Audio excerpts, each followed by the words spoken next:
Astagfirullah. Bima, beneran Bima. Kirain saya tadi ada pohon setan bisa jalan, saking pucetnya itu muka. Bim, sampean pulang mau bersih-bersih rumah, apa mau daftar uji nyali? Jangan sembarangan loh Bim. Itu rumah kalau kelamaan kosong, setannya sudah bikin sertifikat tanah sendiri di dalam. Udah mana gosipnya di situ sering ada suara orang lagi numbuk sambel tapi nggak ada orangnya.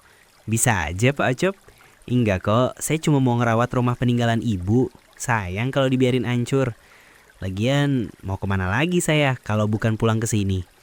Di kota saya juga sendirian. Ya bener sih, tapi sampean tahu nggak?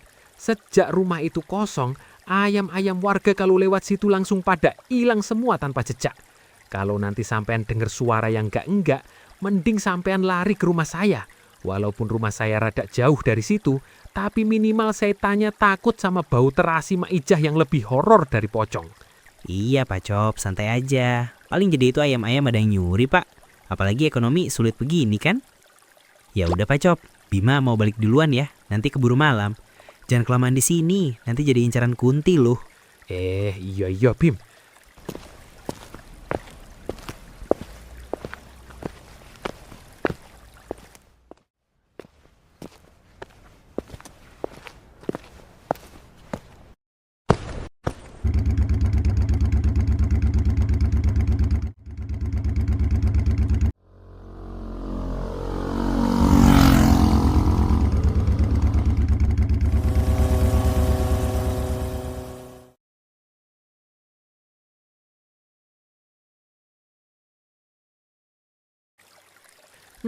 Anak muda zaman sekarang emang udah nggak percaya sama hal begituan.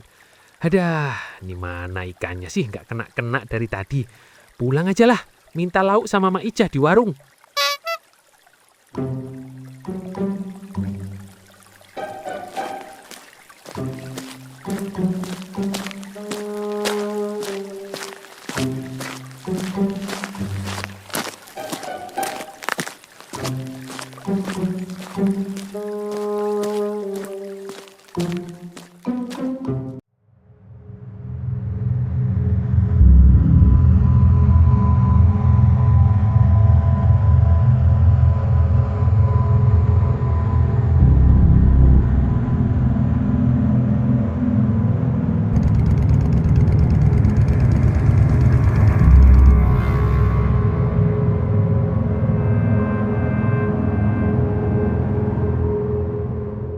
Gila, debunya.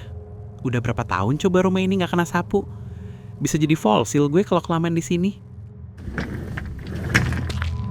Beberapa orang percaya rumah adalah tempat untuk pulang. Tapi bagi Bima, rumah ini hanyalah sebuah kotak memori yang terkunci rapat, berdebu, dan tak pernah benar-benar berani ia buka kembali. 11 jam perjalanan dari hiruk-pikuk Jakarta membawanya kembali berdiri di depan pintu kayu dengan cat yang mulai mengelupas. Saksi bisu sebuah keluarga kecil yang dulu pernah terasa begitu utuh. Bima adalah segalanya bagi mereka. Anak tunggal, permata hati. Ia masih mengingat jelas aroma masakan ibunya yang memenuhi ruang tengah, bercampur dengan suara tawa bapaknya yang berat setiap malam minggu di depan televisi tua. Saat itu, bahagia terasa sederhana, hingga akhirnya tahun kelam itu datang tanpa aba-aba. Pandemi bukan sekadar angka dan berita bagi Bima. Virus itu datang seperti pencuri, tanpa mengetuk pintu dan tanpa memberi kesempatan berpamitan. Dalam hitungan minggu, tawa di rumah ini lenyap, digantikan dengan desis tabung oksigen, doa-doa yang bergetar, dan kecemasan yang berakhir pada sunyi paling kejam. Ibunya pergi lebih dulu, lalu bapaknya menyusul hanya berselang 3 hari. Sejak saat itu, rumah ini tak lagi terasa seperti rumah, melainkan makam besar bagi kenangan yang tak sempat diikhlaskan. Bima memilih pergi. Ia mengemas lukanya ke dalam ransel dan menenggelamkan diri di antara beton, klakson, dan gemerlap lampu Jakarta. Ia berharap bising kota mampu membungkamkan suara tangis yang terus menghantui pikirannya setiap malam. Ia ingin lupa. Ia ingin menjadi orang asing bagi masa lalunya sendiri. Tapi Jakarta hanyalah obat penenang sementara. Sejauh apapun ia berlari, bayang-bayang rumah ini selalu menemukan cara untuk memanggilnya kembali. Hari ini, Bima pulang, bukan karena lukanya telah sembuh, melainkan karena ia akhirnya sadar bahwa ada hal-hal yang tak bisa diselesaikan dengan cara melarikan diri. Kini ia kembali menghadapi debu dan sunyi yang menunggu di dalam rumah itu, serta kemungkinan bahwa sesuatu dari masa lalu belum sepenuhnya pergi. Karena di tempat ini, kenangan tidak pernah benar-benar hilang. Ia hanya diam, menunggu, hingga akhirnya kembali.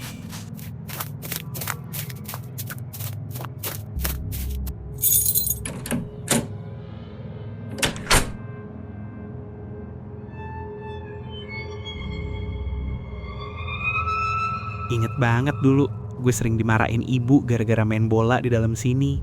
Sampai pot bunganya pecah. Terus gue sembunyi di bawah meja itu. Sekarang mejanya aja udah gak ada. Sepi banget ya, Bu. Ternyata bener kata orang. Sejauh-jauhnya gue main di Jakarta, ujung-ujungnya balik ke sini juga.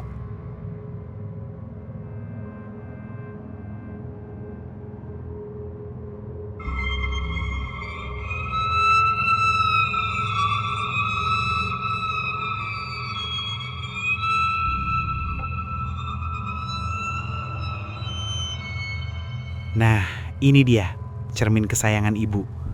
Dulu ibu betah banget duduk di sini, cuma buat sisiran. Bu, Bima pulang. Maaf ya, baru sekarang. Bima beneran sendirian sekarang. Gak ada lagi yang celewet ingetin makan. Siapa itu? Pak Ucop. Pak Ucop jangan bercanda ya. Gak lucu kalau bapak masuk lewat jendela cuma buat nakut-nakutin saya. Saya tahu bapak tadi di parit. Keluar gak?